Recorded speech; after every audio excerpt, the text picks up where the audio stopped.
I am thankful to him that he accepted our invitation to be the guest of honor and the keynote speaker of this launching ceremony of Jinnah Institute, USA. Ladies and gentlemen, it is my sincere pleasure to introduce my friend and indeed my mentor. Mr. Sada Cumber is a foreign policy and national security expert and serves as a senior advisor to the Office of the Director of Intelligence. He also sits on the advisory board of the National Security Institute in Washington, D.C. He is a frequent speaker and a writer on national security matters, global economic paradigms, and involvement in civic engagement. Also, a well-known entrepreneur, Cumber has founded over 13 companies and an investment advisory firm. Presently, he is a co-general partner in an $50 million international accelerator fund. Appointed by the White House in 2008, he served as the first U.S. Special Envoy to the OIC, with the mandate of improving dialogue between the United States and the Muslim world. As a U.S. Special Envoy, Ambassador Sada Cumber traveled to over 42 Muslim countries. Sada is married to Mumtaz, our Bhabi, who is with us tonight, and they have 2 children and 3 grandkids. Ladies and gentlemen, please join me in inviting Ambassador Sada Cumber to the stage. A few pictures that I have here, which shows that my father is standing with Mr. Jinnah here with Sir Abdullah Harun. So it's great memories. Firstly, ladies and gentlemen, I would like to acknowledge presence of a good friend, Honorable Abrar Hashim Saab, Consul General of Pakistan, and Begum Samia Hashmi. I also would like to recognize Janab Murad Ajani, President of Smiley Council, and Sanobar Ajani, who Mumtaz and I respectfully address as our President Banu. Ladies and gentlemen, it is my honor, sincere honor, to be amongst so many good friends today. I feel humbled to be invited to deliver the keynote address at this inaugural event for the Jinnah Institute, USA. This is, mashallah, an exciting project and a timely initiative. It seeks to energize the Pakistani diaspora through inspiration from Jinnah's life and legacy. Jinnah Institute wants to be a force for promoting public diplomacy. Along with that comes concrete objectives such as establishing a Jinnah museum and library, as well as creating a research center and publications. One goal that I find particularly exciting is securing affiliation with the University of Houston for the endowment of Muhammad Ali Jinnah Chair for Pakistan Studies. Before I begin, let's take a moment to acknowledge the founding institute leadership of Janab Harun Sheikh Saab, Janab Asif Qadir, Dr. Saab, Janab Tahir Bhatti Saab, and my friend Ghazzafar Hashmi. Their collective vision and diligent efforts have been essential in making the Jinnah Institute a reality. In the introduction to my remarks, I referred to Jinnah's vision, his legacy, and values. This evening, I will attempt to share what precisely was Jinnah's strategic plan in transforming the Muslims of subcontinent into a country called Pakistan. First and foremost, history traps its heroes in amber. That is especially true for national founding fathers like Jinnah. Complex individuals are reduced to two-dimensional characters and a few well-known platitudes, ignoring their complexities, even their occasional inconsistencies, and all of this does them and all of us a disservice. One of the most passionately debated questions by Jinnah scholars and admirers is the question of where he stood in the range of ideologies desiring a religious or a secular Pakistan, and how this influences vision and goals for the new nation. Scrutinizing Jinnah's words and his deeds, you can find support for two contrasting versions of the man, one secular and one religious, and the two correspondingly different visions for Pakistan. I firmly believe that it was his intention all along. Remember, Jinnah was a savvy leader, a strategic politician of high caliber, and keen observer of human nature. He understood that before 1947 to speak in favor of either a secular or a religious nation would be to lose half of its supporters, and the casualty might well be Pakistan itself. With a masterful political hand, Jinnah gave each camp just enough of what they wanted to hear in what he said, and each side believed he was with them. Now, the question that you will ask me is, this is nothing more than a cynical political ploy. No.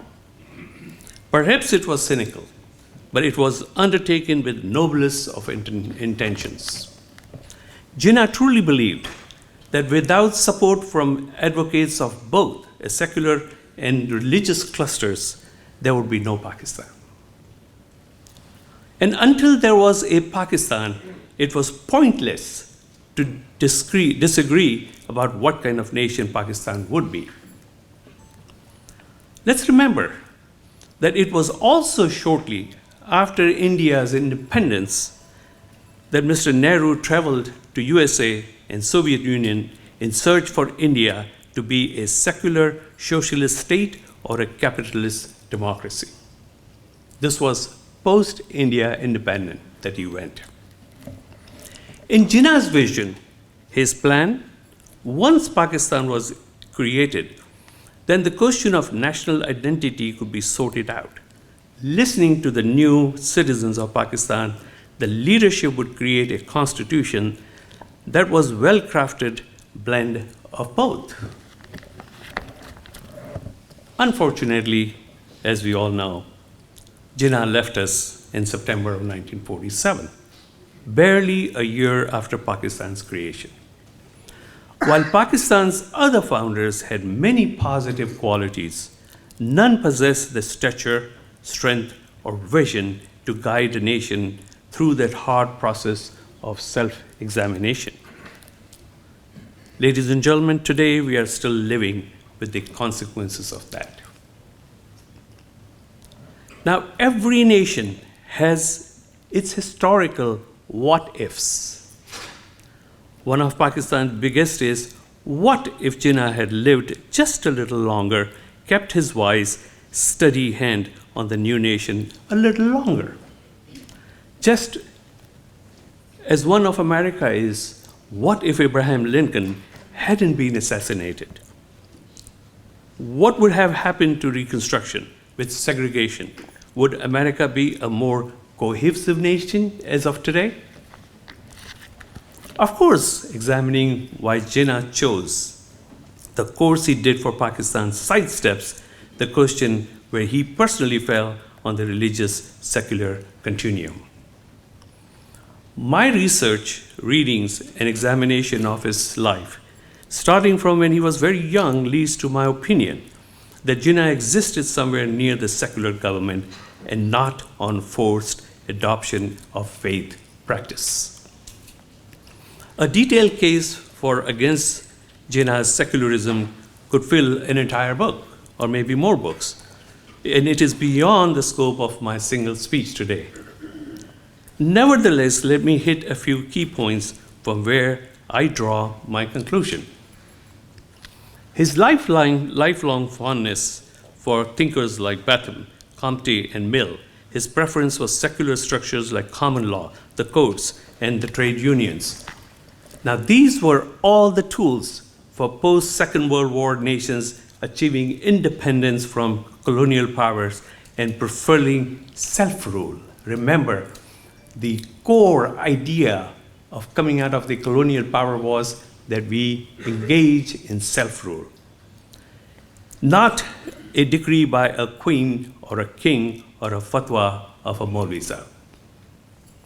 It is worth noting he was one of the few Pakistani leaders making passionate appeals to Hindus to remain in Pakistan post-partition.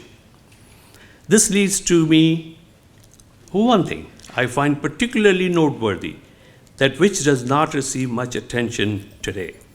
When Jinnah began negotiating with the British for the creation of Pakistan, he actually sought assurance that Pakistan's border would include all Punjab and all Bengal. It could not have escaped Jinnah's notice that Punjab contained large number of Sikhs and Bengal contains large number of Hindus. Clearly, a multi-confessional character was part of Jinnah's concept for Pakistan. He viewed this as positive, something which would help put Pakistan's future on a solid footing, and he worked hard to achieve that vision. He even offered Sikh leaders governorship of Punjab if they went with Pakistan. But negotiating with the British is an exercise fraught with peril. In the end, the British went back, consenting to the borders for Pakistan that included only those parts of Punjab and Bengal which were Muslim majority. In Jinnah's mind, having whole of Punjab and Bengal would have made Pakistan by default a strong secular country. I'm sure some of you are saying, okay, if Jinnah's ideal state was secular and pluralistic, then why did he push for creating a separate Muslim nation? I believe it wasn't because Jinnah was suspicious of multi-confessional secular state. It was because he feared that at some point future, badly intentioned Indian nationalist politician would betray secularism in India and fan the flames of religious tolerance against the Muslim minorities for political gains. For much of my life, I would have less convinced for validity of those fears until 2014, the election of Narendra Modi.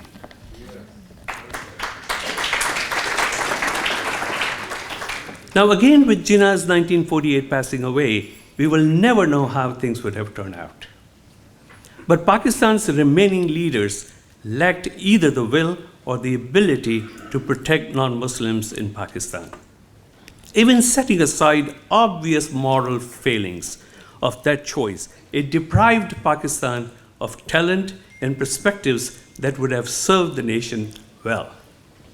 Instead, Pakistan's influential landowners weaponized fear and hatred to execute a hostile land grab against the properties of Hindu, forcing them to flee.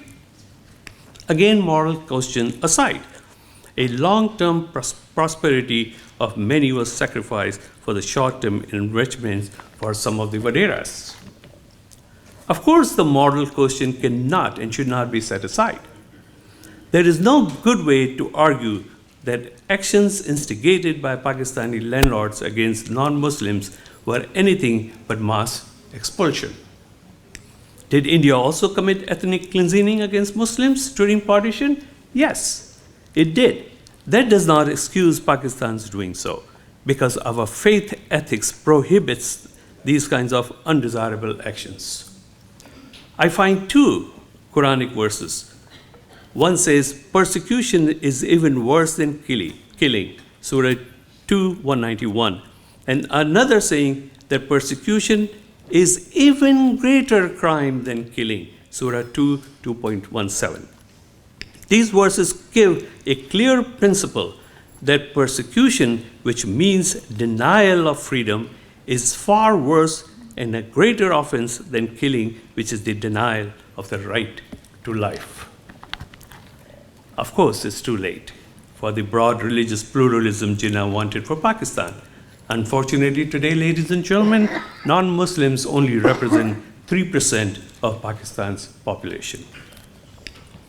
Like democracy, pluralism is an ongoing experiment. It is not too late to embrace Pakistan's remaining non-Muslims and minority Muslim groups, welcoming them as full partners in the Pakistan project, and empowering them to fully contribute their talent, ideas, and efforts for national advancement. In the same way, I want an India that accepts its Muslims as full partners. I want to conclude my remarks with Jinnah's vision for Pakistan as we see today. In the last 30+ years, Pakistan's geography has given a pivotal place in the region. To its north, former Soviet Union has given birth to nearly 5 countries. Iran has become a theocracy, giving strong political voice to Shia Muslims. And China, to its northeast, is now becoming an economic superpower. These external changes, combined with chronic internal political discord, has time and again pressed Pakistan to a volatile, uncertain, and unpredictable future. Here, for last 400 years in America, we have failed in America to deal with this original sin, which is our legacy of race and slavery. In Pakistan, we are still negotiating to resolve the fundamental question of whether permanence comes from politicized faith or from secularism framed within the faith principles. I believe the Jinnah Institute USA will encourage dialogue that will help both countries resolve their internal challenges as well as issues that divide us. This institute, under its founding leadership, will inshallah put both countries on the path of becoming a truly pluralistic societies. Before I came to present my keynote, हमारे दोस्त नसरू भाई मुझसे पूछते हैं कि आप कब लौट रहे हो Pakistan? When are you returning to Pakistan? तो मैंने उनको कहा कि एक मिसरा फैज़ अहमद फैज़ साहब की गज़ल है उन्होंने पाकिस्तान के लिए लिखी थी, मुझसे पहली सी मोहब्बत मेरे महबूब नुमा। उसका मैंने इनको एक मिसरा सुनाया कि अब भी दिलकश है तेरा हुस्न मगर क्या कीजिए, और भी दुख हैं दुनिया में मोहब्बत के सिवा। Thank you very much.